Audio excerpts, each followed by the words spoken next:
by the COVID-19 pandemic. Mr. President, the world is facing triple challenge of the COVID-19, the accompanying economic crisis, and the threats posed by climate change. The virus does not discriminate between nations and people, nor do the catastrophes imposed by uncertain weather patterns.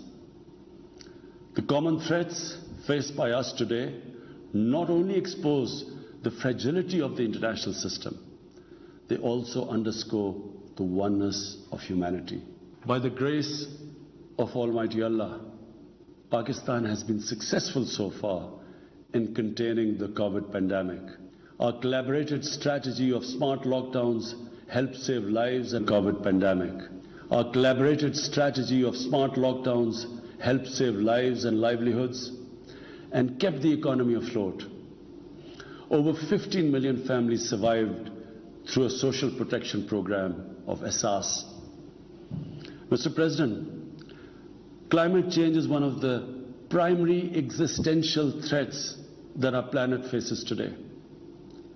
Pakistan's contribution to global emissions is negligible, yet we are among the 10 most vulnerable countries to the effects of climate change in the world.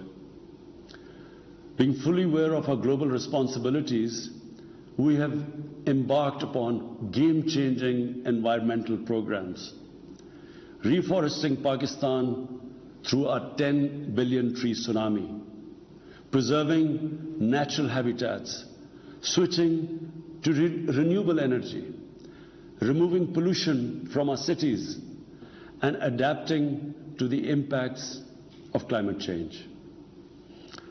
To address the triple crisis of COVID pandemic, economic downturn, and climate emergency, we need a comprehensive strategy that should include, number one, vaccine equity. Everyone, everywhere, must be vaccinated against COVID, and as soon as possible. Two, adequate financing must be made available to developing countries. This can be ensured through comprehensive debt restructuring, expanded ODA, redistribution of unutilized SDRs, and allotment of a greater proportion of SDRs to developing countries. And finally, provision of climate finance. Three, we must adopt clear investment strategies which help alleviate poverty, promote job creation, build sustainable infrastructure, and of course, bridge the digital divide. I propose that the Secretary General convene an SDG summit in 2025 to review and accelerate implementation of sustainable development goals.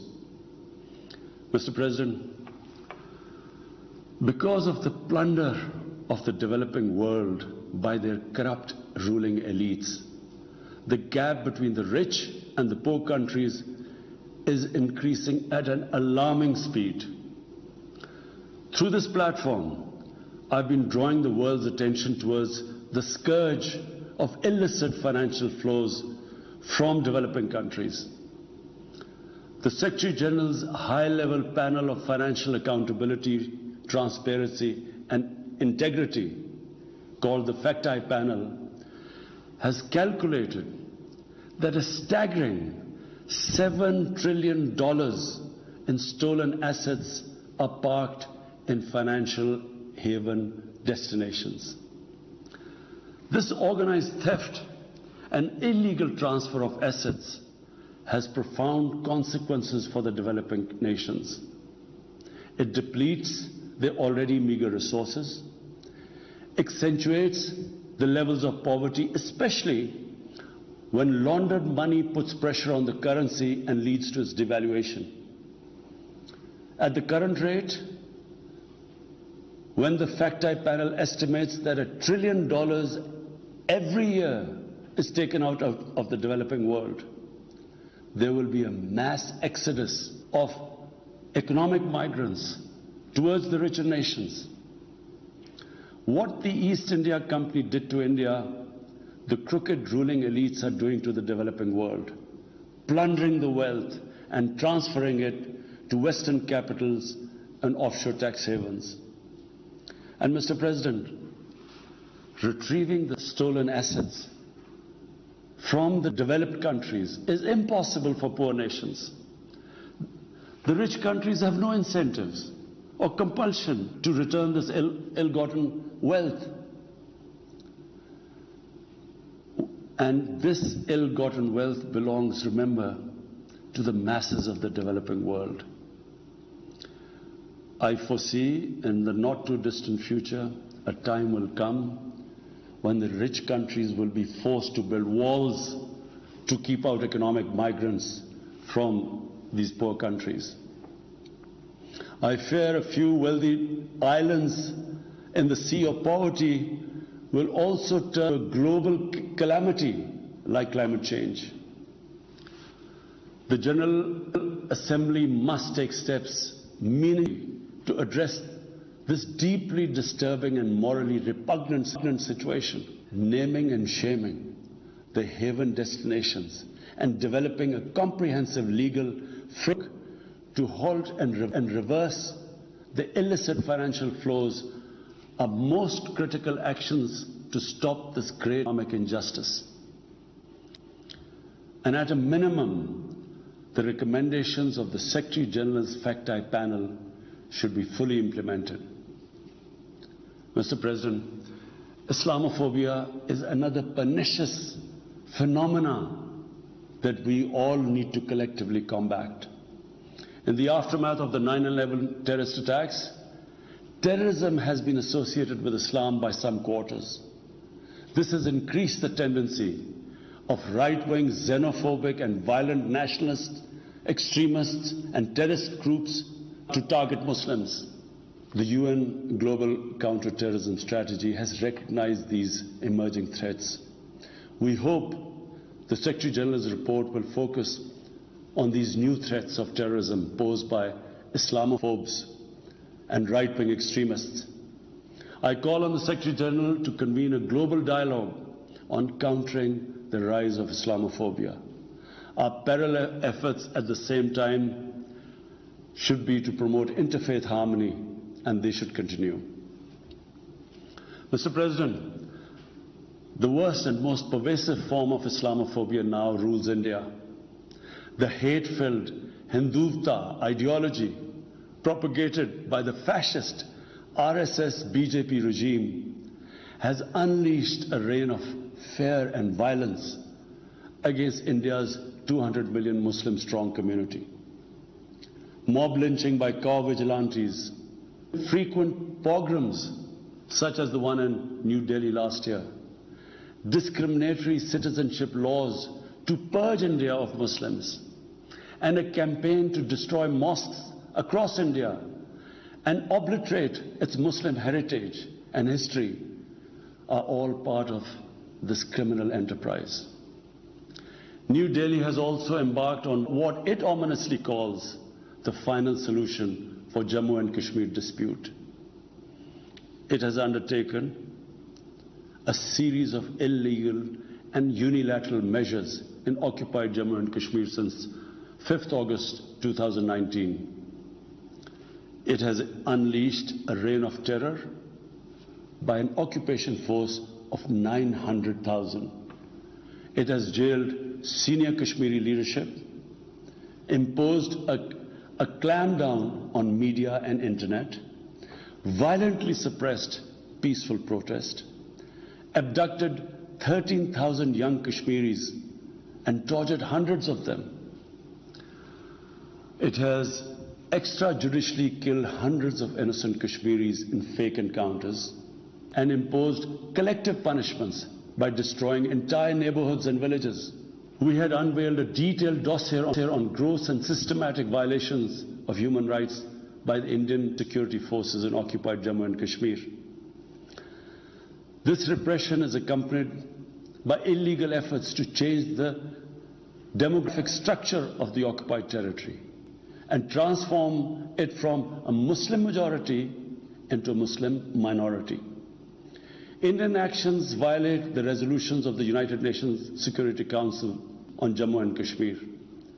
They clearly prescribe, the resolutions clearly prescribe that the final disposition of the disputed territory should be decided by its people through a free and impartial plebiscite held under the UN auspices. India's action in occupied Jammu and Kashmir also violate international human rights and humanitarian laws, including the 4th Geneva Convention, and amount to war crimes and crimes against humanity. It is unfortunate, very unfortunate, that the world's approach to violations of human rights lack even-handedness and even are selective. Geopolitical considerations or corporate interests, commercial interests, often compel major powers to overlook the transgressions of their affiliated countries. Such double standards, and the most glaring in case of India, where this RSS-BJP regime is being allowed to get away with human rights abuses with complete immunity. The most recent example of Indian barbarity was the forcible snatching of the mortal remains of the great Kashmiri leader, Sayyid Ali Shah Gilani, from his family, denying him a proper Islamic funeral and burial in accordance with his wishes and the Muslim tradition. Devoid of any legal or moral sanction, this action has been against the basic norms of human decency. I call on this General Assembly to demand that Sayyid Gilani's mortal remains be allowed to be buried in the cemetery of martyrs with the appropriate Islamic rites. Mr. President, Pakistan desires peace with India as with all its neighbors. But sustainable peace in South Asia is contingent upon resolution of the Jammu and Kashmir dispute in accordance with the relevant United Nations Security Council resolutions and the wishes of the Kashmiri people. Last February, we reaffirmed the 2003 ceasefire understanding along the line of control. The hope was that it would lead to a rethink of the strategy in Delhi. Sadly, the BJP government has intensified repression in Kashmir and continues to vitiate the environment by these barbaric acts. The onus remains on India to create a conducive environment for meaningful and result-oriented engagement with Pakistan. And for that, it must do, number one, reverse its unilateral and illegal measures instituted since 5th August 2019. Secondly, stop its oppression and human rights violations against the people of Kashmir. And three, halt and reverse the demographic changes in the occupied territory. It is also essential to prevent another conflict between Pakistan and India. India's military build-up, development of advanced nuclear weapons, and acquisition of destabilizing conventional capabilities can erode mutual deterrence between the two countries. And now, Mr. President, I want to talk about Afghanistan. The current situation in Afghanistan, for some reason, Pakistan has been blamed for the turn of events by politicians in the United States and some politicians in Europe. From this platform, I want them all to know the country that suffered the most, apart from Afghanistan, was Pakistan when we joined the US war on terror after 9/11. 80,000 Pakistanis died. $150 billion was lost to our economy. There were 3.5 million internally displaced Pakistanis. And why did this happen? In the 80s, Pakistan was a frontline state in fighting against the occupation of Afghanistan. Pakistan and the United States trained mujahideen groups to fight for the liberation of Afghanistan. Amongst those mujahideen groups were Al-Qaeda, were various groups from all over the world. They were mujahideen, Afghan mujahideen. These were considered heroes. President Ronald Reagan invited them to White House in 1983. And according to news items, he compared them to the founding fathers of the United States. They were heroes. Come 1989, the Soviets leave. So do the Americans, abandon Afghanistan. Pakistan was left with 5 million Afghan refugees. We were left with sectarian militant groups which never existed before. But the worst cut of it was that a year later, Pakistan was sanctioned by the US. We felt used. Fast forward 9/11, Pakistan is needed again by the US because now their US-led coalition is now invading Afghanistan, and it could not happen without Pakistan providing all the logistical support. What happened after that? The same mujahideen that we had trained that fighting foreign occupation was a sacred duty, a holy war or jihad, they turned against us. We were called collaborators. They declared jihad on us. Then all along the tribal belt bordering Afghanistan, the Pakistan semi-autonomous tribal belt, where no Pakistan army had been since our independence, they had strong sympathies with the Taliban, Afghan Taliban, not because of their religious ideology, but because of Pashtun nationalism, which is very strong. Then there were 3 million Afghan refugees still in Pakistan, all Pashtuns, living in camps, 500,000, the biggest camp, 100,000 camps. They all had affinity and sympathies with the Afghan Taliban. So what happened? They too turned against Pakistan. For the first time, we had militant Taliban in Pakistan. And they too attacked Pakistan government. When our army went in the tribal areas for the first time in our history, whenever an army goes into civilian areas, there's collateral damage. So there was collateral damage, which multiplied the militants to seek revenge. But not just that. The world must know that in Pakistan there were 480 drone attacks conducted by the US. 480 drone attacks. And we all know that drone attacks are not that precise. They cause more collateral damage than the militants they are targeting. So, who did the people whose relatives were being killed? Who did they seek revenge? Against Pakistan. Between 2004 and 2014, there were 50 different militant groups attacking the state of Pakistan. At one point, people like us were worried that will we survive this? There were bombs going all over Pakistan. Our capital was like a fortress. Had it not been for one of the most disciplined army in the world and one of the best intelligence agencies in the world, I think Pakistan would have gone down. So when we hear this at the end, there's a lot of worry about in the US about taking care of the people who helped them, the interpreters and everyone who helped the US. What about us? The only reason we suffered so much was because we became an ally of the US, of the coalition in the war against Afghanistan, where there were attacks being conducted from Afghan soil into Pakistan. At least there should have been a word of appreciation.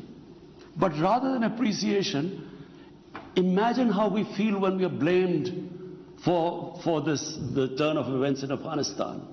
After 2006, it became apparent to everyone who understood Afghanistan's history that there would be no military solution in Afghanistan. I went to the US, I spoke to think tanks, I met at the time Senator Biden, Senator John Kerry, Senator Harry Reid. I tried to explain to them that there would not be any military solution and political settlement was the way to go forward. No one understood then. And unfortunately, in trying to force a military solution is where US went wrong. And if today,